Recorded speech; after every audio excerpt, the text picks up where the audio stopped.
Ne payez pas de mine, c'est là qu'on s'est connu, moi qui criais famine, et toi qui posais nu. La bohème, la bohème, ça voulait À dire... 95 ans, Charles Aznavour a enfin avoué quelque chose que personne n'aurait jamais imaginé. Lui, l'homme discret, pudique, presque secret lorsqu'il s'agissait de beauté féminine, a finalement rompu le silence. Pendant toute sa vie, il avait connu des muses, des voix, des regards, qui traversent une existence comme une lumière brève et inoubliable. Mais jamais il n'avait accepté de dire quel visage l'avait réellement marqué, quel nom il avait gardé pour lui, comme un trésor intime qu'on ne montre pas au monde. Ce soir-là, sa voix avait beau être plus fragile. Son esprit, lui, restait d'une clarté étonnante. La beauté, ce n'est pas ce que vous croyez, a-t-il murmuré. Pour lui, elle n'a jamais été une question d'apparence ou de photogénie. La beauté vivait dans un timbre, dans une façon de marcher, dans une pudeur ou dans une blessure qu'on devine à peine. Et, dans l'univers musical français, il avait croisé des femmes dont la présence l'avait accompagné toute sa vie, comme des échos lointains qu'on n'oublie jamais. On raconte qu'il les observait avec une attention presque silencieuse, dans les coulisses avant une émission télévisée, à la sortie d'un studio, juste après une séance d'enregistrement, ou encore lors d'une rencontre brève mais bouleversante, le genre de rencontre qu'on garde pour soi, car elle change quelque chose en profondeur. Ces femmes n'étaient pas seulement belles, elles étaient un fragment d'époque, un parfum d'élégance qui définit toute une génération. Et malgré toutes les interviews, tous les hommages, toutes les décennies de célébrité, il n'avait jamais accepté de révéler les 5 noms qui, pour lui, représentaient la beauté absolue dans la musique française. 5 artistes, 5 visages, 5 femmes qu'il avait regardées avec une admiration sincère et éternelle. Mais à la fin de sa vie, il a parlé. Et ces 5 noms, il les a prononcés avec une émotion rare. 5 femmes, 5 beautés, 5 souvenirs qui ne l'ont jamais quitté. Pour comprendre les 5 noms que Charles Aznavour a révélés, il faut d'abord se souvenir de l'homme qu'il a été. Né dans une famille modeste d'origine arménienne, il n'avait ni la voix puissante, ni la silhouette charismatique que l'on attendait d'un chanteur dans les années 40. Pourtant, il portait déjà en lui une intensité rare, une manière d'habiter chaque mot, chaque émotion, avec une justesse désarmante. À force de persévérance, de doute et de refus, il est devenu l'un des piliers de la chanson française, traversant les décennies sans jamais perdre cette fragilité qui le rendait humain et profondément vrai. Dans les années 50, il écrivait pour les autres, tout en cherchant encore sa propre place. Dans les années 60, il devenait enfin cet artiste que le public écoutait avec admiration, capable de transformer une simple phrase en confession et un murmure en cri du cœur. Et dans les années 70, il appartenait déjà au panthéon des voix qui ne vieillissent pas. Aznavour avait cette façon unique de parler de l'amour, de la perte, du regret et des femmes avec une délicatesse qui touchait même ceux qui ne le connaissaient pas. Car dans son œuvre, les femmes occupaient une place centrale. Elles étaient ses héroïnes, ses blessures, ses vérités.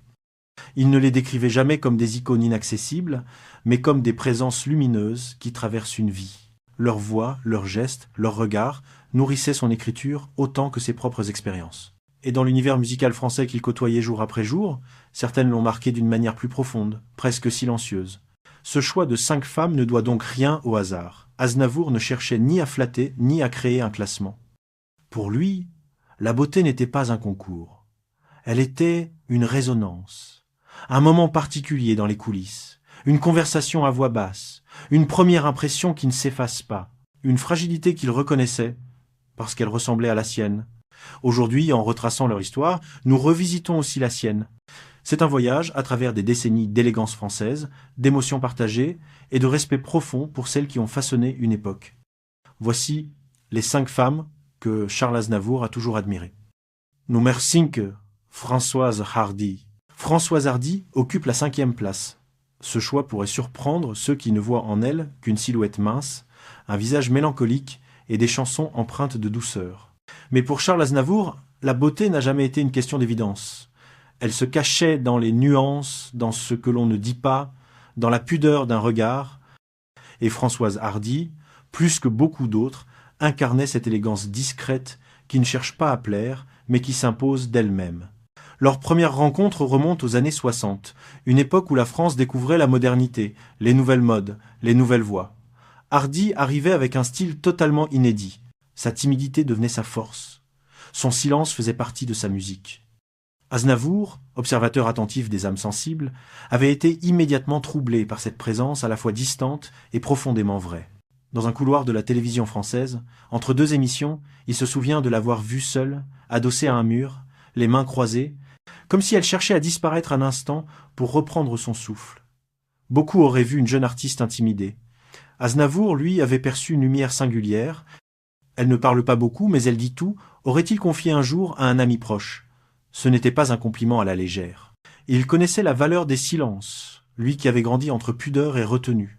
Ce qu'il admirait chez elle, c'était cette façon d'être belle sans le vouloir. Une beauté presque involontaire, qui s'exprimait dans la fragilité de ses gestes, dans cette impression qu'elle appartenait déjà à un autre monde, un monde intérieur qu'elle ne partageait qu'à travers sa musique. Hardy avait cette aura mystérieuse qui la rendait intouchable, presque irréelle. Une beauté qui ne s'impose pas, mais qui habite. Les artistes de l'époque étaient nombreux à vouloir briller, à occuper l'espace. Elle, au contraire, semblait vouloir s'effacer, et c'est précisément ce qui captivait Aznavour. Il admirait ce paradoxe, une femme dont l'apparente fragilité dégageait en réalité une force tranquille, magnétique, indiscutable. Dans un métier où les excès font souvent partie de l'ascension, elle restait sobre, mesurée, centrée. Et cette sobriété-là, pour lui, était une forme de beauté rare. L'une des images qu'il gardait d'elle était celle d'une répétition en studio. Les lumières étaient froides, la salle encore vide. Hardy, assise, accordait sa guitare dans un calme absolu. Il avait regardé cette scène sans rien dire. Tout était juste. Rien n'était de trop. Une beauté qui ne se montre pas, mais qui existe. Une beauté d'essentiel. Pour Aznavour, Françoise Hardy n'était pas seulement une artiste. Elle était le souvenir d'un instant suspendu, d'une époque où les émotions avaient encore le droit d'être simples et pures. Numéro 4. Sylvie Vartan. Si Françoise Hardy représentait la beauté silencieuse presque abstraite, Sylvie Vartan incarnait l'exact opposé. L'éclat, la lumière, la présence qui illumine une pièce entière avant même qu'elle n'ouvre la bouche. Pour Charles Aznavour, elle faisait partie des rares artistes dont la beauté était un mouvement, une énergie, un souffle. Il ne s'agissait pas d'un simple visage harmonieux, mais d'une aura vive, élégante, qui appartenait pleinement à l'âge d'or de la variété française. Ils se croisent pour la première fois dans les années 60, à une époque où Vartan enchaînait les succès et imposait un style moderne, lumineux, presque américain. Aznavour, qui connaissait mieux que quiconque les coulisses du métier, avait immédiatement été frappé par la vitesse avec laquelle elle transformait une simple apparition en événement. Une démarche, un sourire, une inclinaison de tête, et tout semblait soudain plus vivant. Un souvenir précis la marquait, une répétition pour une émission télévisée. La salle était encore dans le brouillard des projecteurs en réglage, les techniciens allaient et venaient sans prêter attention à ce qui se passait autour. Puis Vartan est entrée. Pas dans le bruit, pas dans une intention de séduire, elle est simplement apparue. Et pourtant, tout avait changé. Les regards s'étaient levés, les chuchotements s'étaient arrêtés. C'était comme si quelqu'un avait ouvert une fenêtre, dira plus tard Aznavour. Cette phrase résumait mieux que tout la nature de son admiration. Ce qu'il voyait chez elle n'était pas la beauté au sens strict, mais la capacité rare d'amener la lumière avec soi. Une lumière faite de confiance, de précision, d'une joie parfaitement maîtrisée. Elle n'avait pas besoin d'en faire trop. C'était une beauté vivante, rythmée, qui vibrait. Même lorsqu'elle riait, il y avait quelque chose de musical dans ce simple geste, une élégance naturelle qu'aucun décor ne pouvait amoindrir. Dans les coulisses, elle était souvent concentrée, presque studieuse. Aznavour aimait cette dualité. La femme discrète avant d'entrer sur scène, puis l'artiste éclatante dès que la première note retentissait. Il admirait son professionnalisme, sa finesse, son exigence. Rien n'était laissé au hasard, et cette rigueur, combinée à une allure presque cinématographique, créait une beauté totale, le charme, le mouvement, la précision. Un jour, après une émission, ils se sont retrouvés à discuter quelques minutes près d'une loge. Vartan, encore maquillé de scène, rangeait calmement ses gants blancs. Aznavour se souvenait du reflet des lumières sur ses yeux bleus, de cette impression étrange d'être face à une image qui restera. Une beauté qui ne se fane pas, parce qu'elle vit dans le souvenir. Pour Charles Aznavour, Sylvie Vartan n'était pas seulement belle. Elle était une apparition, une de celles qui restent imprimées dans la mémoire, même quand les décennies passent et que les lumières s'éteignent. Numéro 3, Barbara. Si Sylvie Vartan était lumière et mouvement, Barbara représentait l'ombre, la profondeur, la beauté intérieure qui ne se dévoile qu'à ceux qui savent regarder au-delà des apparences. Pour Charles Aznavour, elle était la preuve vivante que la beauté est parfois une blessure, une histoire, une vibration qui ne se laisse saisir qu'en silence. Il n'y a jamais eu chez elle d'éclat facile ni de charme convenu. Ce qu'elle portait, c'était un mystère. Un mélange de fragilité, de gravité et d'une élégance presque spectrale. Leur première rencontre s'est faite dans un studio où Barbara répétait seule, face à un piano désaccordé. Elle travaillait un passage encore imparfait, recommençant encore et encore, le regard fixe, presque absent. Aznavour était entré discrètement, sans vouloir déranger. Et pourtant, elle l'avait vu. Elle lui avait offert un bref sourire, un de ces sourires rares que seuls ceux qui comprenaient sa solitude pouvaient apprécier. « Vous savez, la beauté, ce n'est jamais simple », lui avait-elle murmuré en ajustant sa partition. Un murmure à peine audible, mais qui avait suffi à le toucher profondément. Car Barbara n'était pas belle comme les magazines auraient voulu le montrer. Elle l'était d'une autre manière. Une beauté verticale, ancrée dans le passé, dans la douleur, dans ce regard sombre qui semblait porter 1000 histoires que personne ne connaîtrait jamais vraiment. Aznavour l'admirait pour cette intensité, pour cette capacité à transformer ses blessures en lumière noire. Il savait que cette forme de beauté, si rare, ne pouvait être comprise que par ceux qui avaient eux-mêmes traversé certains silences. Dans une loge de théâtre, après un concert intimiste, il l'avait trouvée assise devant un miroir illuminé par des ampoules trop chaudes. Elle se démaquillait lentement, geste précis, sans un mot. Le reflet lui renvoyait un visage fatigué mais superbe, chargé de ce magnétisme que seuls les êtres profondément vrais possèdent. « Vous savez pourquoi les gens me regardent ainsi ?» lui avait-elle demandé doucement. « Parce que je porte mes ombres. Et ils les reconnaissent. » Aznavour n'a jamais oublié cette phrase. Elle résumait tout. Ce qu'il aimait chez Barbara, c'était pas une esthétique. C'était une présence. Une femme qui n'avait jamais cherché à séduire, mais qui vous transperçait sans même vous regarder. Une artiste dont la beauté provenait du vécu, du courage, d'une âme qui ne trichait pas. Dans un monde où tant d'artistes se masquaient derrière des artifices, elle restait nue, entière, vibrante. Pour lui, Barbara représentait la beauté mystérieuse, celle qu'on n'explique pas, celle qui marque une vie discrètement, mais pour toujours. Elle était, en un mot, inoubliable. Numéro 2, Dalida. Si Barbara portait l'ombre, Dalida portait le soleil, mais un soleil fragile, brûlant, parfois trop intense pour elle-même. Pour Charles Aznavour, elle incarnait la beauté dans toute sa complexité, éclatante sur scène, bouleversante en coulisses, lumineuse mais traversée de failles secrètes. Dalida n'était pas seulement belle, elle était un mythe. Un visage que l'on reconnaît aussitôt, un regard profond, un sourire immense derrière lequel se cachaient 1000 éclats de tristesse. Aznavour et elle se croisent tôt, dans ces années où Paris commence à devenir la capitale européenne du spectacle. Elle arrivait avec une présence presque irréelle. Tout semblait se modifier autour d'elle. Les conversations se faisaient plus douces, les pas plus lents, comme si chacun prenait le temps de la regarder entrer. Elle n'avait pas besoin de parler, dira un jour Aznavour, sa simple présence faisait taire une salle entière. Un soir, dans les couloirs d'un grand théâtre, il l'avait trouvée seule, assise sur une chaise, encore en costume de scène. Le public venait de l'acclamer, les applaudissements résonnaient encore dans les murs, mais Dalida essuyait doucement son maquillage, le regard perdu. Il s'était approché avec précaution. Elle avait levé les yeux vers lui, et dans ce simple mouvement, il avait vu toute la contradiction de cette femme, une force immense et un épuisement profond. La beauté est parfois un fardeau, lui avait-elle confié avec un demi-sourire. Un fardeau qu'elle portait depuis toujours. Aznavour admirait chez elle ce paradoxe bouleversant. Une femme qui semblait née pour briller, mais dont la lumière venait aussi de ses blessures. Une beauté faite de courbes, de voix, de regards, trop intenses pour ne pas être vraie. Quand Dalida chantait, ce n'était jamais seulement une chanson, c'était un aveu, une confession donnée sans retenue. Et c'est cette vérité, cette vulnérabilité offerte au public qu'Aznavour trouvait d'une beauté incomparable. Dans un studio d'enregistrement, il se souvenait d'un moment où elle travaillait un passage difficile. Elle répétait encore et encore jusqu'à l'épuisement. Puis soudain, elle s'était arrêtée, avait fermé les yeux et avait dit « Si je ne ressens pas, personne ne ressentira ». Pour lui, cette phrase était l'essence même de ce qu'elle était. Une femme qui pensait la beauté comme un acte de don, une offrande, un engagement total. Il savait aussi que Dalida, derrière les paillettes, vivait dans une fragilité presque permanente.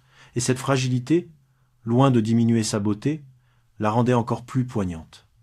Dans les souvenirs d'Aznavour, elle reste l'image d'une femme éclatante, qui portait dans ses yeux toute la tendresse et toute la douleur du monde. Pour lui, elle n'était pas seulement l'une des plus belles femmes de la musique française, elle était une étoile qui continue de briller, même longtemps après que la nuit soit tombée. Édith Piaf, placer Édith Piaf en premier peut étonner ceux qui n'ont connu que son image publique. Petite silhouette noire, voix puissante, présence indomptable. Mais pour Charles Aznavour, la beauté n'a jamais été affaire de proportion ou de perfection. Elle était vérité, intensité, âme. Et aucune femme, dans toute sa vie, n'a incarné cette forme de beauté profonde autant qu'Édith Piaf. Leur histoire commence bien avant qu'Aznavour ne devienne la légende que le monde connaît aujourd'hui. À cette époque, il n'était encore qu'un jeune artiste tâtonnant, cherchant sa place dans un métier ingrat. Piaf, elle, était déjà une étoile, une force de la nature, une voix qui arrêtait le temps. Lorsqu'elle l'a pris sous son aile, ce n'était pas par stratégie, mais par instinct.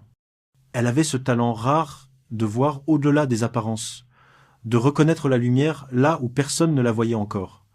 Pour Aznavour, la beauté de Piaf ne se trouvait pas dans un miroir, mais dans les gestes minuscules, dans cette énergie brute, presque animale, qui l'habitait. Lors des répétitions, elle pouvait être minuscule, fatiguée, presque absente. Puis la musique commençait, et Piaf devenait un monde entier. Une femme qui vibrait de tout son être, qui offrait chaque fibre de sa voix comme si chaque chanson devait être la dernière. Aznavour l'observait, fasciné. Il voyait la transformation, ce moment où la fragilité devenait puissance, où la douleur devenait grâce. Un souvenir précis le poursuivra toute sa vie. Un soir, dans une loge étroite écrasée par des ampoules chaudes, Piaf ajustait son eyeliner d'un geste tremblant. Aznavour, assis en face, lui dit doucement « Tu es magnifique ce soir ». Elle éclata d'un rire presque enfantin. « Magnifique ? Moi ?» Elle s'était approchée du miroir, avait froncé les sourcils, puis avait murmuré « La seule beauté que j'ai, Charles, c'est celle qu'on ressent quand je chante. » Et il savait qu'elle disait vrai. C'était une beauté qui ne se contemplait pas, c'était une beauté qui se vivait. Ce qu'il voyait chez elle dépassait tout ce que les mots peuvent décrire. Piaf avait le rare pouvoir de transformer ses blessures en lumière. Chaque cicatrice devenait un éclat, chaque chagrin une vérité. Sa voix, vibrante et rugueuse, portait en elle toutes les histoires de sa vie, et aucune de ces histoires n'était simple. Pour Aznavour, elle était la preuve ultime que la beauté n'est pas une image, mais un souffle, une force intérieure, un courage, qui se lit dans les yeux et qui bouleverse ceux qui le reconnaissent. Dans ses souvenirs les plus tendres, Piaf reste la femme qui lui a appris le plus. Non pas sur la musique, mais sur l'âme humaine, sur la manière d'habiter sa propre vérité. Il n'a jamais cessé de la considérer comme la plus belle, parce qu'elle était avant tout vraie. Pour Charles Aznavour, Édith Piaf n'était pas une icône. Elle était une lumière. Et certaines lumières, même lorsqu'elles disparaissent, continuent d'éclairer tout le reste d'une vie.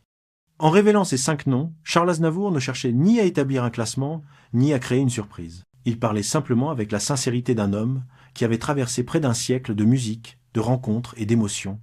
Pour lui, la beauté n'était jamais une question d'apparence. C'était une empreinte, un souffle qui reste, une présence qui accompagne.